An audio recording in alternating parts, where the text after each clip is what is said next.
Okay, hi YouTube. I'm just going to do a quick video to show you all the things you can do with Nvidia Shield.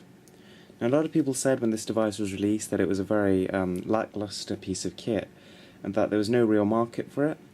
Well, in a sense I agree, because it's not really actually providing anything that you can't get already. You know, controller on an Android device, you can get that, with the Bluetooth controllers, a nice 720p screen, you can get that on plenty of other phones, It's got the, Android games which you can play on other platforms and all this kind of thing.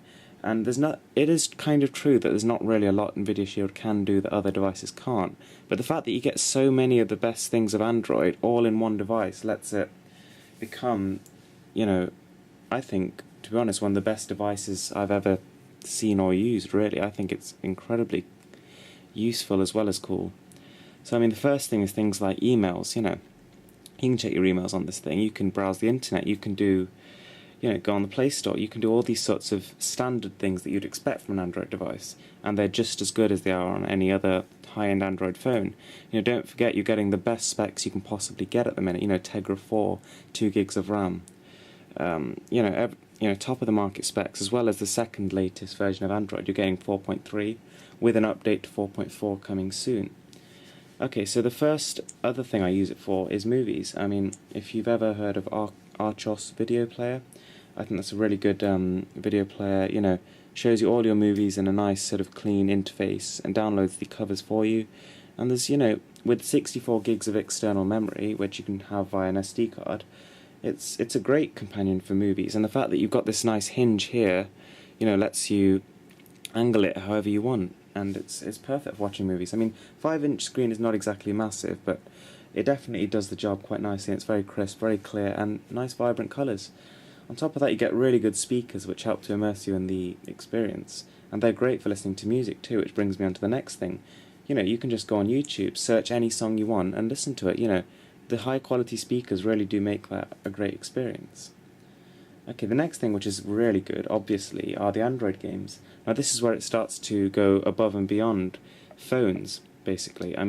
Playing things like, Sonic Episode 2, you can really see what this thing's capable of.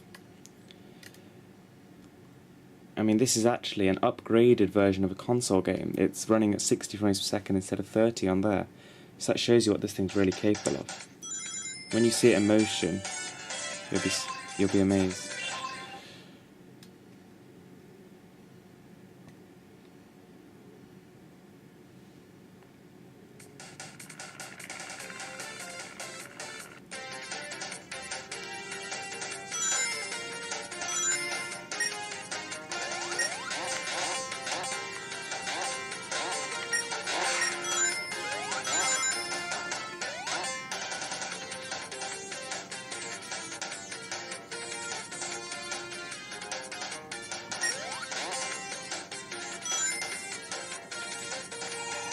Yeah, well, I'm going backwards, but you get the idea. It's really impressive. Although there are a fairly limited number of Android titles that support remote controllers like this, the ones that do, I'd say you get a really, really good experience. Although, there's a lot of games that run on sort of free-to-play models, in-app purchases, which hardcore gamers tend not to like, there's also a lot of gems on here which I think are worth buying this machine for. On top of that, we have quite an interesting feature here called Nvidia Grid. Now, because I'm in the UK, it doesn't work so well at the minute, but I've heard from people in San Francisco that this feature actually works really well over there, because that's where the servers are located. And they may decide to branch out and start putting them all over the place if Shield begins to do well, which at the minute I don't think it is, but not the point. I think Nvidia are kind of experimenting with Shield, and they're trying to see what the possibilities of cloud gaming are. Now, if Nvidia Grid really does pick up, what that'll mean is you'll be able to take Shield anywhere in the world and play the latest PC games right on it at sort of full PC quality, which is something that, hardcore PC gamers will be salivating over. On top of that, we have the Shield store, which has got lots of sort of Shield optimized games. Now, these aren't the only games that work on Shield. These are sort of ones which Nvidia's tried, tested, and made sure that they work perfectly on Shield. There are still a lot of very good games which work on Shield that aren't on here. On top of that, there's a brand new gamepad mapper, which lets you map controls for even non-Shield games. So things like Angry Birds, you can play with a controller. All you need to do is just hold down the start button here in the game, and then just drag and drop where you want the controls to be, and map them to something on this control pad.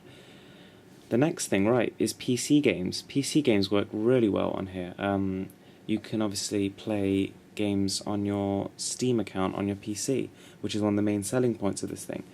And I mean, to be honest, personally, I've been having a slight issue with getting audio to work while I'm doing that, but that should be fixed in the next update. And the fact that we can now stream at 60 frames per second with very little sort of compression it's really astonishing, and you kind of have to see it to believe it. The Nvidia Shield playing PC games is really, I think it's something quite revolutionary. Then on top of that, you can actually take it a step further and plug your Shield into your TV downstairs and play your PC games on your TV. So it's adding sort of another layer of benefits with that. On top of that, there's another really crucial element that makes Shield stand out, and that's the emulators. I mean, if you look here, I've got 5 emulators on there: Nintendo 64, PSP, Nintendo DS, Game Boy Advance, and PlayStation 1. Now, not only are you getting all these classic things, you're getting to relive these classic experiences, but now they're even better than they were before. I mean, like this FPSE PlayStation 1 emulator, you can actually play games in the full native resolution of Shield, and they look great. I mean, you really have to see it to believe it, but I mean, for example, Rayman here, I mean, it's going to take a while to load up, but it looks very, very sharp. Hopefully you can see that. It looks better than it did on the original PlayStation, and the ability to take games like this with you wherever you go is really, it's something quite massive.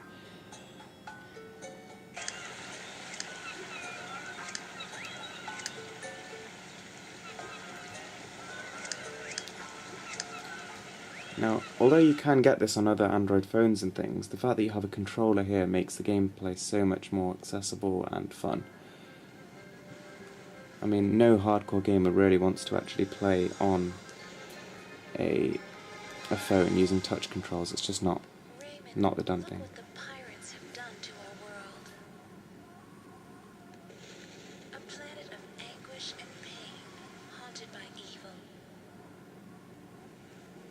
Dark place, teeming with fierce monsters. Nothing can stop them now that they've captured you. They've taken everything and reduced our people to slaves.